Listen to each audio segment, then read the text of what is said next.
Une immense grève à Hollywood, une première depuis près de 15 ans, pourrait avoir des conséquences très importantes. Mais alors, qu'en est-il? Eh bien, on va voir tout ça ensemble aujourd'hui. Salut, c'est Hugo, j'espère que vous allez bien, c'est donc le sujet à la une des actus du jour. Alors, c'est désormais chose faite, la menace de grève qui planait sur Hollywood est devenue réalité. Les scénaristes des studios d'Hollywood ont commencé leur grève ce mardi matin. Et dit comme ça, c'est peut-être un détail pour vous, mais ça veut dire beaucoup, y compris peut-être pour vous. On va voir pourquoi. Les scénaristes, c'est donc ces auteurs chargés de penser et d'écrire l'histoire, les dialogues, etc. Que ce soit pour une série, pour un film ou alors pour une émission de télévision. Or, eh bien, le principal syndicat des scénaristes américains, qui s'appelle la Writers Guild of America, la WGA, était en négociation depuis plusieurs jours avec l'Alliance des producteurs de cinéma et de télévision, qui représente donc les studios de tournage, les plateformes de streaming, etc. Donc ça représente du Netflix, du Disney, du Paramount ou encore du Warner. Il y avait donc des discussions entre les producteurs, ceux donc qui achètent tout ça, et les scénaristes. À cette occasion, les salaires, les contrats et les conditions d'embauche ont été rediscutés comme c'est le cas tous les 3 ans. Là donc, le contrat se terminait le lundi 1er mai, sauf que, eh bien, vous l'aurez compris, ils ne sont pas d'accord. Mais alors, pourquoi cette grève des scénaristes? Eh bien, les scénaristes exigent une sorte de compensation financière, car l'industrie du cinéma et des séries, elle est en train de complètement changer au fil des années, et je pense que vous le voyez aussi peut-être vous-même via vos usages et la façon dont vous consommez des films ou des séries. D'abord, première chose évidemment, il y a l'arrivée des plateformes de streaming. Elles ont bouleversé pas mal de choses pour les séries surtout. En effet, avant, lorsque la plupart des séries étaient diffusées à la télévision, eh bien les saisons en télévision étaient beaucoup plus longues, avec en moyenne 20 à 25 épisodes par saison. Mais là en l'occurrence, avec les plateformes de streaming comme Netflix, Disney+ ou autres, eh bien la logique n'est pas la même, vous l'aurez peut-être remarqué, on est plutôt aux alentours d'une dizaine d'épisodes par saison.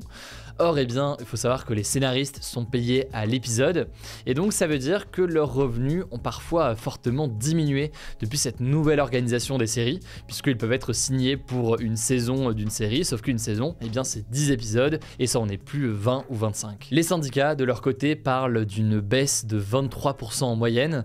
Ils demandent donc une augmentation du salaire minimum d'entrée pour faire en sorte que, eh bien, ils aient une forme de revenu récurrent à un certain niveau minimal qui soit à présent. Ensuite, on peut noter que les scénaristes ont observé une baisse de leurs droits d'auteur. Les droits d'auteur, c'est donc la rémunération qu'ils vont toucher en plus de leur salaire. C'est une rémunération qui tombe à chaque fois, par exemple, qu'il y a une diffusion à la télévision d'une série ou alors des ventes de DVD ou de Blu-ray de cette même série.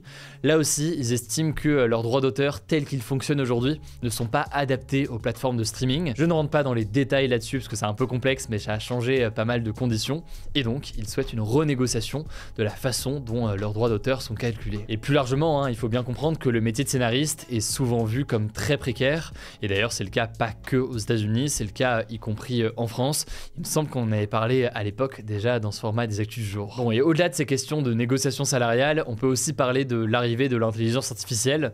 Les scénaristes craignent pour certains que les studios fassent appel à des IA comme ChatGPT par exemple pour écrire des futurs scénarios et donc ne fassent plus appel à des professionnels. C'est quelque chose qu'on entend de plus en plus dans la bouche de certains scénaristes ou alors syndicats. Mais alors, me direz-vous, quelles seront les conséquences de cette grève? La première conséquence, alors vous allez peut-être un petit peu moins la sentir en France, mais peut-être qu'il y a des francophones qui regardent ce format aux États-Unis, bonjour à vous, je sais pas si c'est le cas, c'est du côté des talk shows du soir, donc ces fameuses émissions qui sont tournées tous les soirs à la télévision américaine et qui mêlent humour et actualité. Souvent, eh bien, il y a des invités prestigieux qui sont présents. Vous voyez sûrement de quoi je parle. Eh bien, ces émissions, elles nécessitent des auteurs et donc la conséquence, c'est qu'avec cette grève, beaucoup se retrouvent sans auteurs. Conséquence, eh bien, les late night shows de Jimmy Fallon, Jimmy Kimmel ou encore donc Stephen Colbert se retrouvent tous en pause. La deuxième conséquence de cette grève, c'est le retardement de la sortie de nombreux films et de nombreuses séries avec potentiellement des saisons qui pourraient être tronquées ou alors des pauses plus longues entre les épisodes ou les saisons. En 2007 d'ailleurs, il faut savoir qu'il y a une grosse grève qui a duré près de 100 jours et qui avait paralysé donc Hollywood. Ça avait fait perdre au total plus de 2 milliards de dollars au secteur. Et pour vous donner un exemple d'impact concret sur les séries, selon le média spécialisé IndieWire, initialement les créateurs de la série Breaking Bad avaient imaginé une autre fin pour la saison 1, sauf que à cause de cette grève des scénaristes, il y a eu 2 épisodes en moins et donc c'était impossible à mettre en place. Ils sont donc partis sur autre chose. Mais alors quelle est la suite de tout ça? Eh bien les scénaristes attendent une nouvelle négociation avec les studios. Donc la grève en attendant pourrait durer assez longtemps. Il y a une grève qui a duré près de 100 jours en 2007. Il y a une autre grève d'ailleurs en 1988 qui avait duré 150 jours. L'autre enjeu important, c'est qu'en parallèle, il y a des négociations entre les studios et les syndicats de réalisateurs et les syndicats d'acteurs.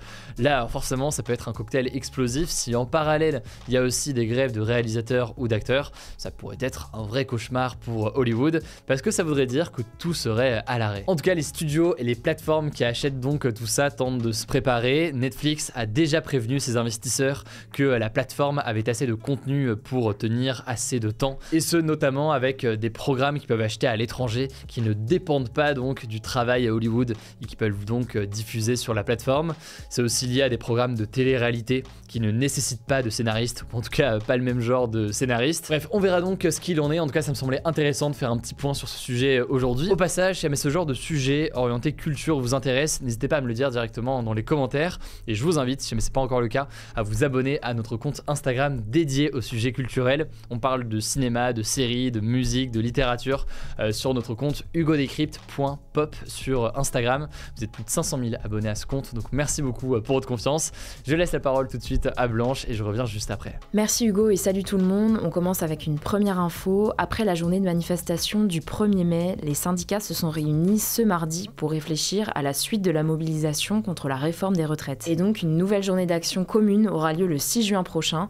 En fait, pour les syndicats, il y a un enjeu majeur qui est de réussir à garder leur unité pour la suite du mouvement. Et cette date, elle n'est pas anodine puisque la journée de mobilisation aura lieu 2 jours avant la présentation par le groupe centriste LIOT à l'Assemblée nationale d'une proposition de loi qui vise à abroger, donc à annuler, la réforme des retraites. On vous tiendra au courant. Deuxième actu, toujours en France, les soignants qui avaient été suspendus pour avoir refusé de se faire vacciner contre le Covid-19 vont pouvoir être réintégrés à partir de mi-mai. Cette obligation de vaccination pour les soignants était entrée en vigueur à la fin de l'été 2021 et elle concernait environ 2,7 millions de personnes, les soignants mais aussi le personnel des hôpitaux et des maisons de retraite, les ambulanciers, les aides à domicile ou encore les pompiers. Selon le ministère de la Santé, seulement 0,3% des soignants sont encore suspendus aujourd'hui et ils vont donc pouvoir réintégrer leur lieu de travail d'ici quelques jours. Troisième actu, une vingtaine d'associations a demandé l'interdiction des cigarettes électroniques jetables puff à cause des dangers qu'elles représentent pour la santé mais aussi pour l'environnement. Cette demande a été publiée ce dimanche dans une tribune du journal Le Monde. En fait, les puffs sont souvent considérés comme étant une porte d'entrée vers le tabagisme chez les jeunes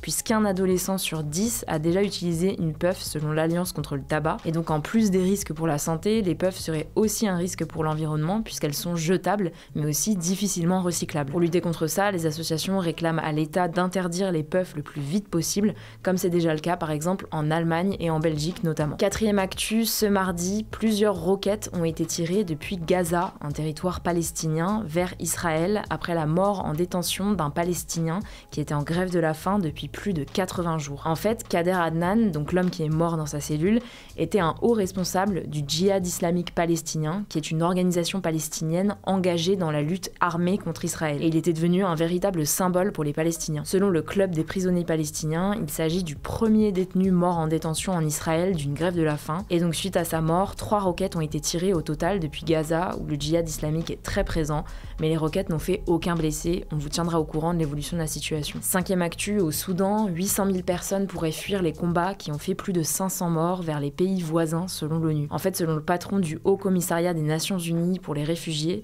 plus de 70 000 personnes auraient déjà fui le Soudan à la suite des combats qui ont éclaté à la mi-avril pour aller se réfugier vers le Tchad ou le Soudan du Sud, qui sont des pays voisins. À l'heure actuelle, plusieurs pays continuent les évacuations et différentes négociations sont toujours en cours, alors que l'arrêt provisoire des combats est très peu respecté. On vous tiendra au courant. Sixième info, à partir du 11 mai, les voyageurs étrangers ne seront plus obligés d'être vaccinés contre le Covid-19 pour entrer aux États-Unis.